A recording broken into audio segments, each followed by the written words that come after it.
ಸಮಾನತೆ ಅಂತೂ ಪಿಡಿಬೇಕಿತ್ತು ಅಂತ ಹೇಳಿ. ಆಗ ಇವತ್ತು ಕಾಂಗ್ರೆಸ್ನವರಿಗೆ ಈ ನರೇಗಾದ ತಿದ್ದುಪಡಿಯ ಯೋಜನೆಯ ಬಗ್ಗೆ ಇಡೀ ರಾಜ್ಯಾದ್ಯಂತ ಇವರು ಇರದ 3 ರಾಜ್ಯದಾಗ ಒಂದು ಪಕ್ಕದ ಆಂಧ್ರ, ಕರ್ನಾಟಕ ಮತ್ತು ಹಿಮಾಲಯ ಪ್ರದೇಶ, ಎಲ್ಲೂ ಇಲ್ಲ. ಉತ್ತರ ಭಾರತದಲ್ಲಿ ಈಗಾಗಲೇ ಅನುಷ್ಠಾನ ಮಾಡಲಿಕ್ಕೆ ಅನೇಕ ರಾಜ್ಯಗಳು ಮುಂದುವರೆದವು. ಹಿಂದೆ ಇತ್ತು ನರೇಗಾ ಬಗ್ಗೆ ಯಾವ ರೀತಿ ಇತ್ತು ಅನ್ನೋದು ನೀವೆಲ್ಲರೂ ನೋಡಿದ್ದೀವಿ.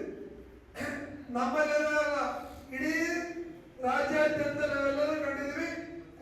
ಕೋಟಿ ಗಂಟೆ ಒಬ್ಬೊಬ್ಬ ವ್ಯಕ್ತಿ ಈ ಯೋಜನೆಯಲ್ಲಿ ಎತ್ತಿದ್ದನ್ನ ನಾವೆಲ್ಲರೂ ಕೇಳಿದ್ವಿ, ಖಂಡಿತ ಅವರು ಇವತ್ತು ನಮ್ಮ ಕಣ್ಮುಂದೆ ಈ ರೀತಿ.